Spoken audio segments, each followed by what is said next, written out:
Welcome to a journey into the unknown, the mysterious, the fear. Fear is an emotion that is universal, crossing the boundaries of species, cultures, and ages. It is as much a part of the human experience as love or joy, yet it's shrouded in an aura of mystery and intrigue. Fear can be a protective mechanism, a primal response kicking in when danger lurks in the shadows. It can make your heart race, your palms sweat, and your muscles tense, readying you for action.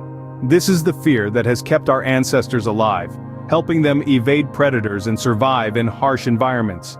It's a legacy we've inherited throughout the ages, a testament to our survival as a species. Yet fear can also be a hindrance, a chain that binds us, preventing us from exploring new experiences or reaching our full potential. It can be irrational, illogical, and sometimes crippling, manifesting in the form of phobias or anxiety disorders. This is the fear that can haunt us in the quiet of the night, the fear of the unknown, the unseen, the unexplored. Fear is a paradox, a puzzle that scientists and psychologists have been trying to unravel for centuries. It's a complex interplay of our brain's biochemistry, our past experiences, and our cultural and societal influences.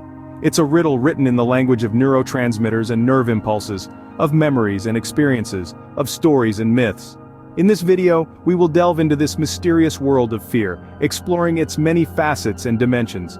We will unravel the science behind fear, understanding how and why it manifests in our lives. We will also explore strategies to manage and overcome our fears, empowering us to live our lives more fully and freely. Fear can be a labyrinth, a maze that we navigate throughout our lives. But understanding fear, deciphering its codes and patterns, can equip us with the tools to navigate this maze more effectively. It can help us transform fear from a hindrance to a guide, from a foe to an ally. Today, we're diving deep into the psychology of fear. Prepare to confront your own fears and understand the science behind them. Imagine you're walking alone at night, and suddenly, you hear a rustling in the bushes. Your heart pounds, your palms sweat, and your muscles tense. What's going on? You're experiencing the fight or flight response, a physiological reaction that happens in response to a perceived harmful event, attack, or threat to survival. Essentially, it's your body's way of preparing for two primary responses: to stand your ground and fight, or to take flight and escape the danger. This response is triggered by your brain's hypothalamus, which sets off an alarm in your body. This alarm prompts your adrenal glands to release a surge of hormones, including adrenaline and cortisol. Adrenaline increases your heart rate, blood pressure, and energy supplies. Cortisol, the primary stress hormone, curbs functions that would be non-essential in a fight or flight situation. It alters immune system responses and suppresses the digestive system, the reproductive system, and growth processes. This complex natural alarm system also communicates with regions of your brain that control mood, motivation, and fear. So, when you heard that rustling in the bushes, your body went through a rapid transformation. Your senses became sharper, your reflexes quickened, and your instinct took over. All these changes happen so quickly that people aren't even aware they're happening. That's how efficient and deeply ingrained this response is. But it's not just about the immediate physical changes. The fight or flight response also has long-term effects. Once the danger passes, your body usually returns to its normal state. However, constant exposure to stressors can leave the body in a heightened state of readiness, which can lead to serious health problems like anxiety and depression. So why do we have this response? It's all about survival. Our ancestors faced real life-threatening dangers on a regular basis, and this response helped them survive. Today, we might not encounter the same threats, but our bodies still react in the same way. That pounding heart, the rush of adrenaline, that's your body preparing to fight or flee. But what about fears that seem irrational or excessive, like a fear of spiders or heights? These are what we call phobias, a type of anxiety disorder that can be incredibly debilitating for those who experience them. Phobias are more than just a little bit of nervousness. They're intense, persistent fears that can interfere with a person's daily life. Think about it this way: if you see a spider, you might feel a bit squeamish, maybe even scream a little. That's a pretty normal fear response. But for someone with arachnophobia, the fear of spiders, that same situation can cause a full-blown panic attack. They might go out of their way to avoid places where they think spiders might be, which can seriously limit their activities and lifestyle. And it's not just spiders. There are phobias for just about everything you can think of. There's acrophobia, the fear of heights; claustrophobia, the fear of small enclosed spaces; And even something as seemingly harmless as balloons can cause a panic reaction in someone with globophobia. One of the most intriguing aspects of phobias is that they often seem completely irrational. Why would someone be terrified of a little spider or a balloon? The answer lies in the complex workings of our brain. When a phobia is triggered, the brain's fear center, the amygdala, goes into overdrive, sending out signals that cause symptoms like rapid heartbeat, shortness of breath, and intense anxiety. Even if the person knows their fear is irrational, they can't control their body's response. Phobias can develop due to a variety of factors, including traumatic events, learned behaviors, or even genetic and environmental influences. But regardless of the cause, they can have a significant impact on a person's quality of life. Yet, it's important to remember that phobias, like all mental health issues, can be managed with the right help and treatment. Cognitive behavioral therapy, exposure therapy, and even certain medications can all be effective in helping people cope with their fears. Phobias, while often irrational, are a powerful testament to the strength of our fear responses. And understanding them can give us great insight into the fascinating world of the human mind. Scene script. Have you ever wondered why we fear what we fear? Why are some fears so common?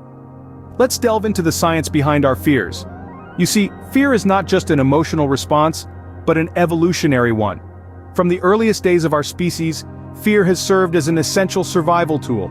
If our ancestors didn't fear predators or dangerous situations, they wouldn't have lived long enough to pass on their genes. Fear, in the face of danger, triggers our fight-or-flight response, preparing us to either confront the threat or escape from it. Now let's consider the concept of learned fears. These are fears that we acquire through personal experiences or observations. For instance, if a child sees their parent react fearfully to a spider, they may also develop a fear of spiders. This is how fear can be culturally transmitted, passed on from generation to generation. But what about the fears that seem to have no basis in our personal experiences? Here's where the media comes in. The media plays a significant role in shaping our fears, often by amplifying threats or creating fear around certain topics.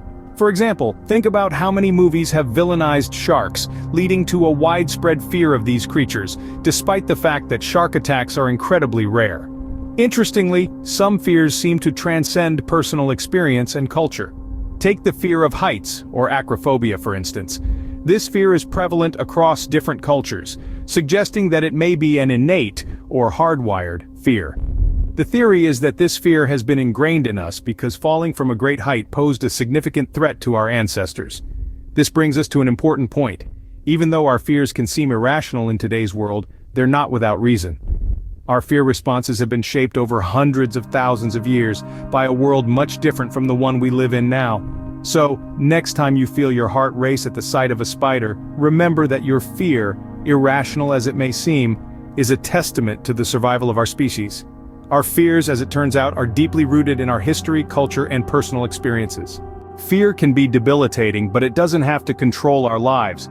It's a statement that might sound easier said than done, but let's dive into some strategies that can help us confront and overcome our fears. One of the most effective techniques to combat fear is cognitive behavioral therapy, or CBT. This therapy helps us understand the thought patterns leading to certain behaviors, like the avoidance we often resort to when faced with our fears. CBT encourages us to challenge these thought patterns, to ask ourselves, is what I'm thinking rational? Is there evidence to support my fear, or is it just a product of my imagination? By doing so, we can break down irrational fears and begin to take control. Exposure therapy is another powerful tool in our arsenal against fear. It's based on the principle of facing our fears head-on. Now, that doesn't mean jumping out of a plane if you're afraid of heights or picking up a snake if you have ophidiophobia. It's about gradual and controlled exposure, starting with thinking about the object of fear, then looking at pictures, and eventually facing the real thing.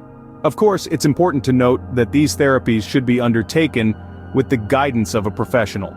Confronting our fears can be overwhelming, and doing so without proper support can potentially do more harm than good. But these techniques aren't the only ones. Mindfulness and meditation can also help us manage our fears. By focusing on the present moment, we can learn to detach from our fears and see them for what they are, transient emotions that don't define us. The key takeaway here is this: understanding our fears is the first step to overcoming them.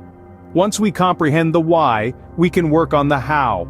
We can learn to control our fears instead of letting them control us. So, Let's end with a question to ponder on. Understanding our fears is the first step towards conquering them. So what do you fear, and more importantly, why?